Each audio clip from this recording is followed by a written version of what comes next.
Hi, this is John Sokol. I'm here in downtown Leesburg at the corner of 3rd and Magnolia. I am standing in front of the 9/11 memorial that was built in 2017 to honor our fallen firefighters and fallen law enforcement. Today we'll be recognizing the 23rd anniversary of 9/11 with a ceremony. The ceremony is about to start. We are doing it inside because today it is raining, so please join us and come on in.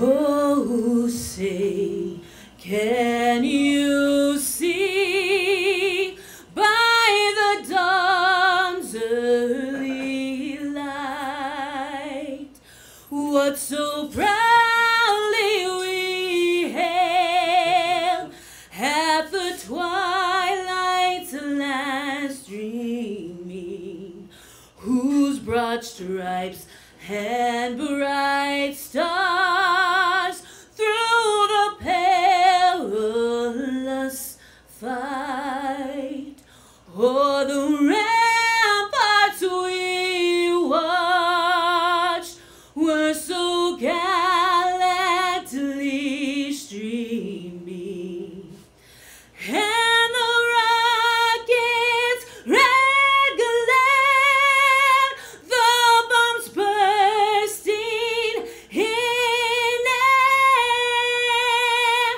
gave proof through the night that our flag was still there.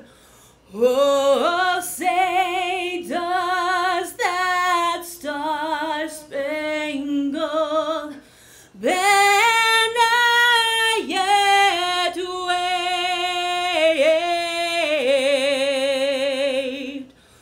o'er the land of the free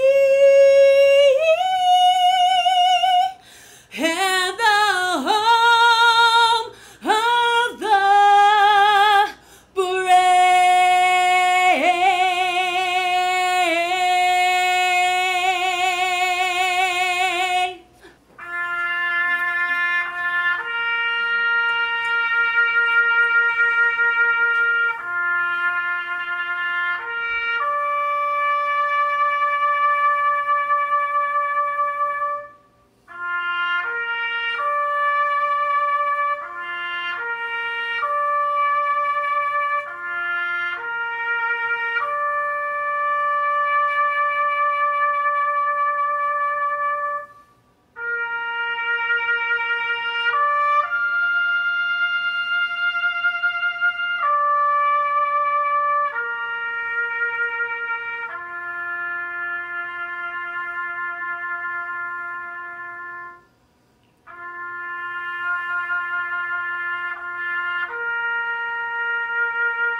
2,977 people prepared for their mourning, including 343 firefighters, 8 paramedics, and 60 police officers. None of them saw past September 11th, 2001. At 8:47 a.m. on September 11th, Battalion 1 received this message from Manhattan Dispatch. We just had a plane crash into the upper floor of the World Trade Center. Transmit a second alarm and start relocating companies to the area. The dispatch ended after several box elevations with this message from Engine 10. Send every ambulance, send everything you got to the World Trade Center now. The rest is history. Today we honor all those men and women, first responders and citizens at Ground Zero, the Pentagon, and Flight 93 in Shanksville, Pennsylvania, alike that lost their lives on this fatal day. The best way we can honor the lives of the lost on 9/11 is to be the people we were on 9/12. Let's pray. Lord, out of this suffering, we resolve to honor every man and woman lost, and we seek their lasting memorial in a safer, more hopeful world. Amen.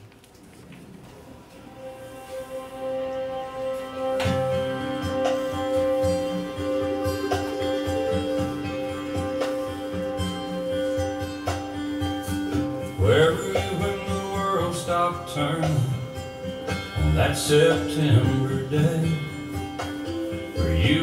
yard with your wife and children, or working on some stage in LA? Did you stand there in shock at the sight of that black smoke rising against that blue sky? Did you shout out in anger and fear for your neighbor, or did you just sit down and cry? Did you weep for the children who lost their dear loved ones, pray for the ones who don't know?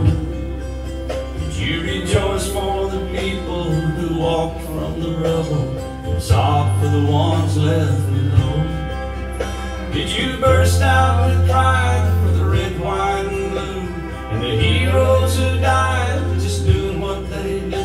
Did you look up to heaven for some kind of answer, and look at yourself and what really matters?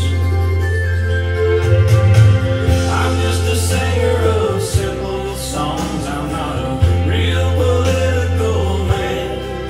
I watch CNN, but I'm not sure I can tell you the difference in Iraq and Iran. But I know Jesus and I talk to God, and I remember this from when I was young. Faith, hope, and love are some good things He gave us, and the greatest is love. Where were you when the world stopped turning on that September day? Teaching in class full of innocent children, we're driving down some cold interstate. Did you feel guilty cause you're a survivor? In a crowded room, did you feel alone? Did you call up your mother and tell her you loved her? Did you dust off that Bible at home? Did you open your eyes, hope it never happened, close your eyes and not go to sleep? Did you notice the sunset the first time in ages, speak to some stranger on the street? Did you lay down at night and think of tomorrow, go out and buy you a gun? Did you turn off that violent old movie you're watching and turn on IMC reruns? Did you go to a church and hold hands with some strangers, stand in line and give your own blood? Did you just stay home and cling tight to your family? Thank God you had somebody to love. I'm just a singer of simple songs, I'm not a real political man. I watch CNN, but I'm not sure I can tell you the difference in Iraq and Iran. But I know Jesus and I talk to God, and I remember this from when I was young. Faith, hope, and love are some good things He gave us, and the greatest is love. I'm just a singer of simple songs, I'm not a real political man. I watch CNN, but I'm not sure I can tell you the difference in Iraq and Iran. But I know Jesus and I talk to God, and I remember this from when I was young. Faith, hope, and love are some good things He gave us, and the greatest is love. And the greatest is love. And the greatest is love. Where were you when the world stopped turning on that September day?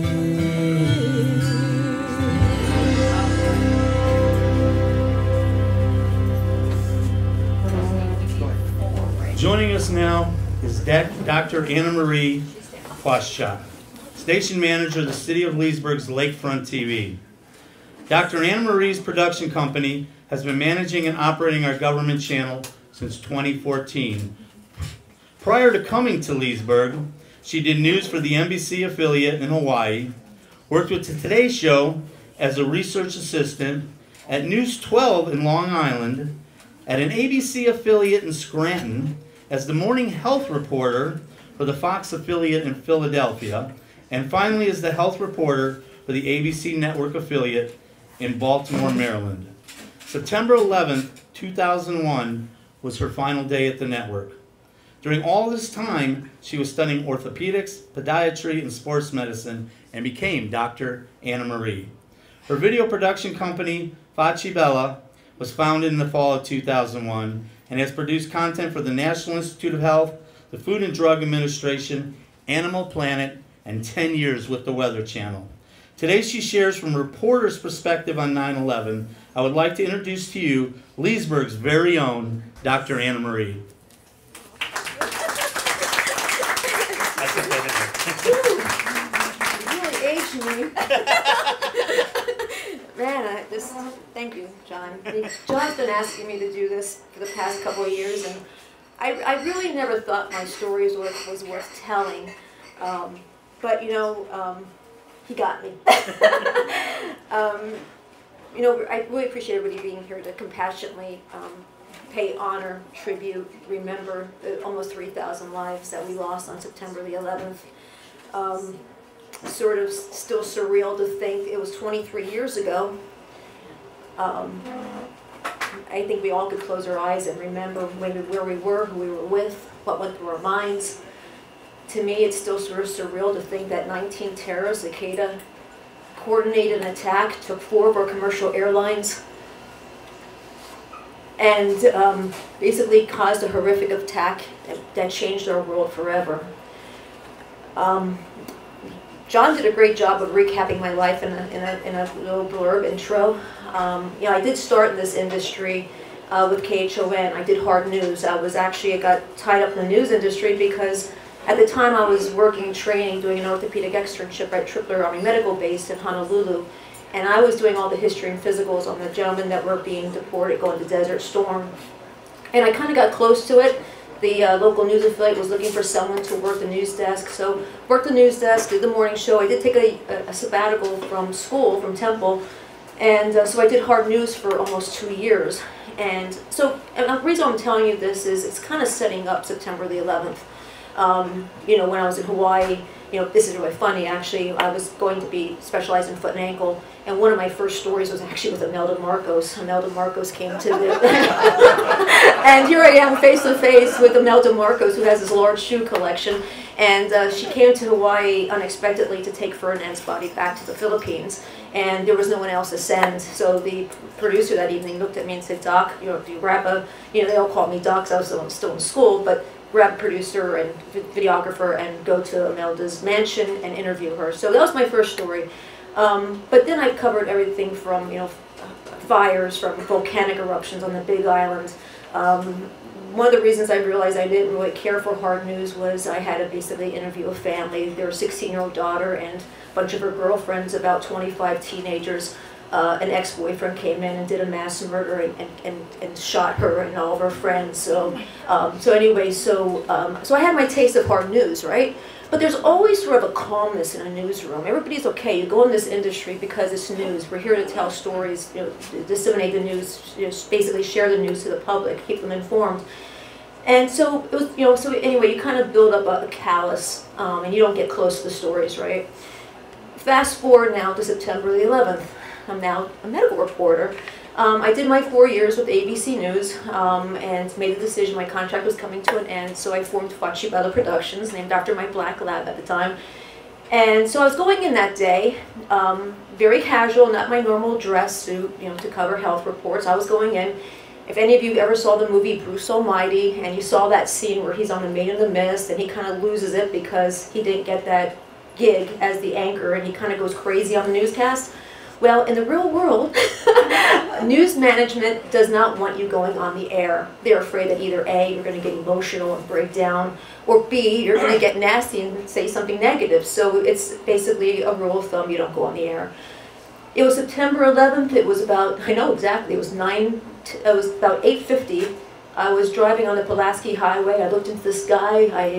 It was such a pretty day. I was going in to basically help out, do some health reports, write it so the anchors could read it, clean out my desk, and move on to my next chapter of my life. And I turned on WBAL radio, Steve Rouse and Company. Steve Rouse was a morning disc jockey. He was very, very popular in Baltimore. Everybody tuned in because he did local news, weather, also kind of did some funny things. So anyway, I tuned in, and as soon as I turned the radio on, and again, it's 9:50 a.m., Steve Rouse is joking about some idiot, and they're all laughing. Some idiot just flew his private plane into the North Tower of the World Trade Center. And it really disturbed me. It really ticked me off that he's making a joke of this. So I called one of my producers, Pete Kurtzel, and I must admit, till today, all these years, the past 23 years at 9:50, I called Pete Kurtzel up, and I say, Pete, what? Are you listening to Rouse and Company? Is this a sick joke? Is this a sick joke? He's joking about a pilot going into the Trade Center?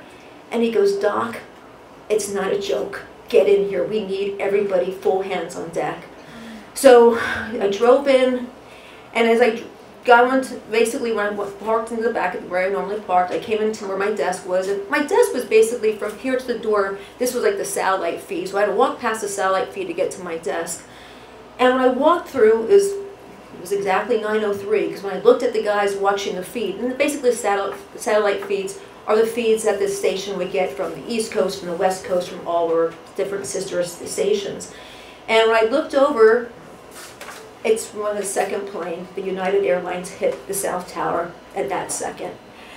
And I guess that's when it really hit home that this is real, and this is not an idiot, and we are under attack. I went to my desk. To this day, I still remember I had nightmares for a long time.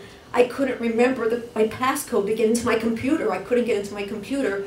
So usually the morning meeting is held into the conference center. At this point, we're all just huddled, the whole news team, morning producers, reporters, news director, and we're just trying to figure out who's doing what who's going where. And you remember certain things. It's been 23 years, so I don't remember everything. But the one thing that always stuck in my mind when I turned my computer on was after that second plane hit, it was like a Rolodex. The whole AP wire airports across the whole country were shutting down.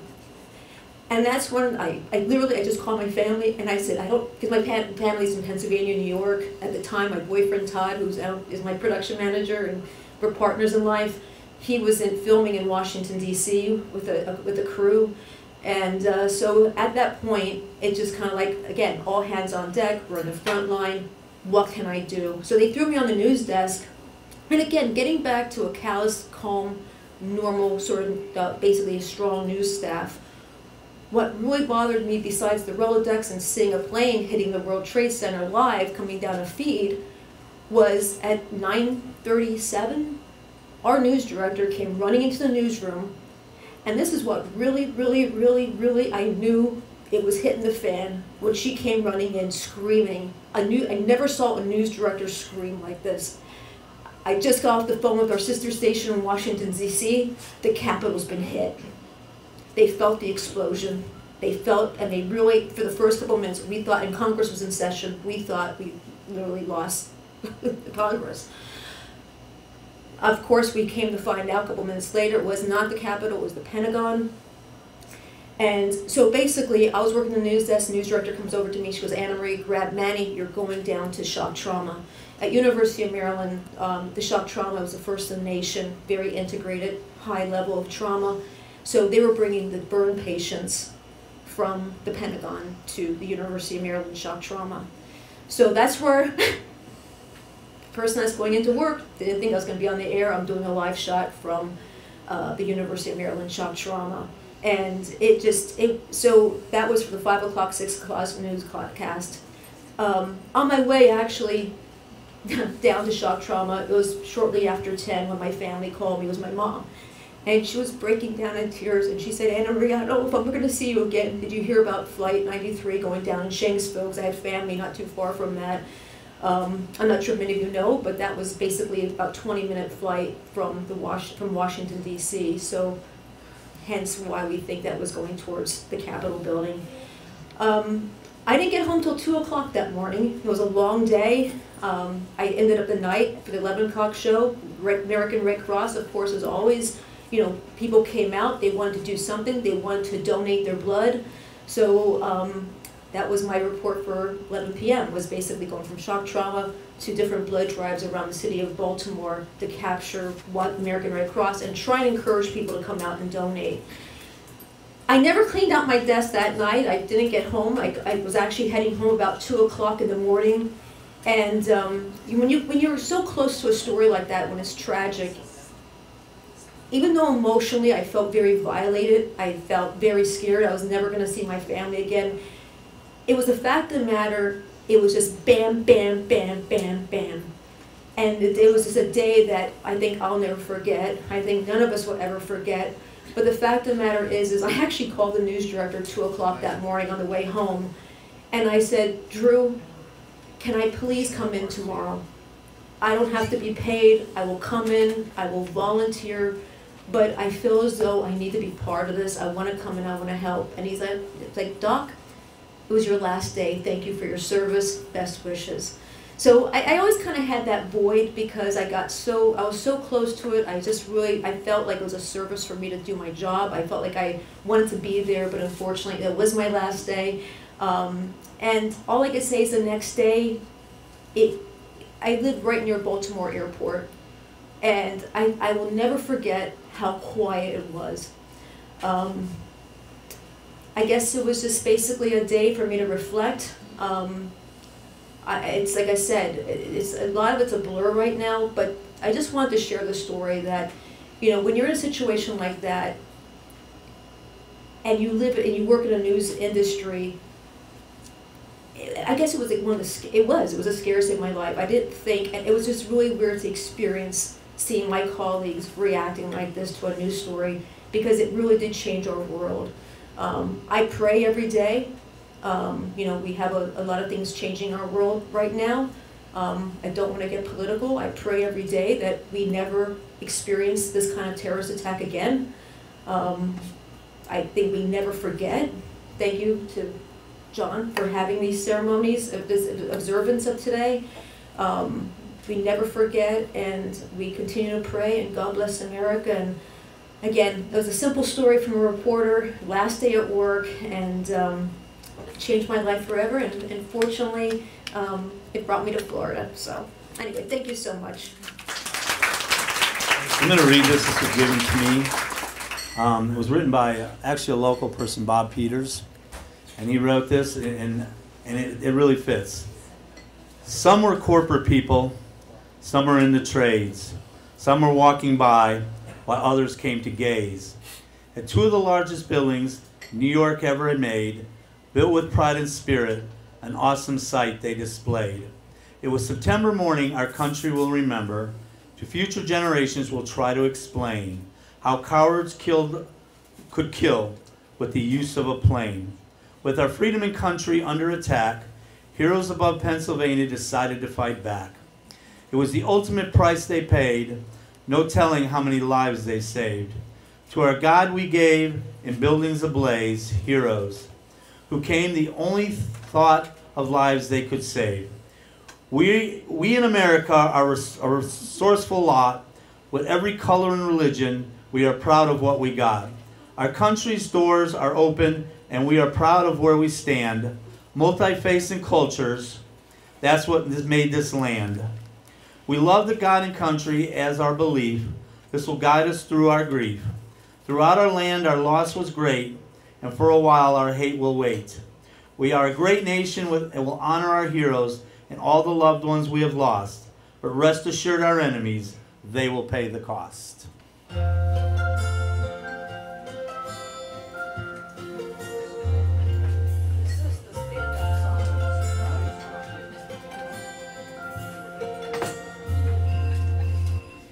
All the things were gone. I worked for all my life, and I had to start again with my children and my wife. I thank my lucky stars to be living here today, 'cause the flag still stands for freedom, and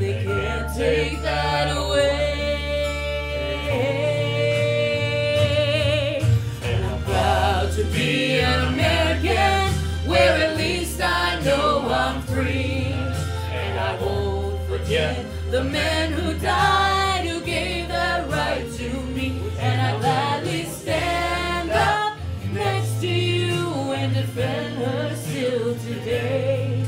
'Cause there ain't no doubt I love this land. God bless the USA. From the lakes of Minnesota to the hills of Tennessee, across the plains of Texas, from sea to shining sea, from Detroit down to Houston, and New York to LA, where there's pride in every American heart. It's time we stand and say that I'm proud to be an American, where at least I know I'm free. And I won't forget the man who died, who gave that right to me, and I gladly stand up next to you and defend her still today. 'Cause there ain't no doubt I love this land. God bless the USA.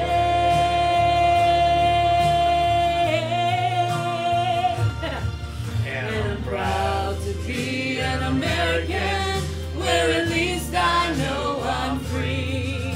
And I won't forget the man who died, who gave that right to me, and I gladly stand up next to you and defend her still today. 'Cause there ain't no doubt I love this land. God bless the USA.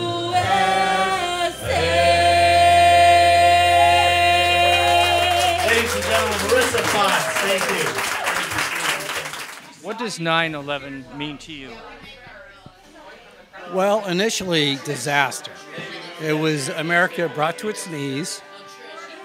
It was a lot of pain and suffering for the country. And in turn, it brought the country together. From that, we rebuilt, and America is just as good as ever. It's a remembrance of those that we lost, and also a teaching experience for the younger ones that it happened before they were born. They have to know that we need to protect our country, and we need to be reminded that we're not invincible. Rick, what does 9/11 mean to you? It was a sad day for America, but we came back good and strong, and it's a good rally point for all of us patriotic Americans to rally around. Remember those who lost their lives, and remember the sacrifices of the armed forces who took it to them afterwards. Oh, it's horrific. I don't have words to describe that attack on our land. So, yeah, I remember I homeschooled my children. My little boy was sitting in the living room with me. He was about 7, I think, and watching the plane hit the tower. And I was visibly upset, and I think that's why he became upset. He became really upset. So that's where I was sitting and couldn't believe it. Couldn't believe it. Growing up watching them build the towers, because that was my skyline in New Jersey where I grew up. Working, I drove past them almost every day. When I worked on the tugs in New York Harbor, we spent a lot of time out right off the river looking at those buildings. It was amazing. And it took me, I'm going to say, almost 15 years to look at that skyline again after it happened. Hey, this is John Sokol again, and I personally want to thank everybody that came out today to help us recognize the 23rd anniversary of 9/11. 9/11, September 11, 2001. All the law enforcement that came out, all the firefighters that came out to support us, everybody that came out to support and recognize and honor this event. I want to thank you, and God bless.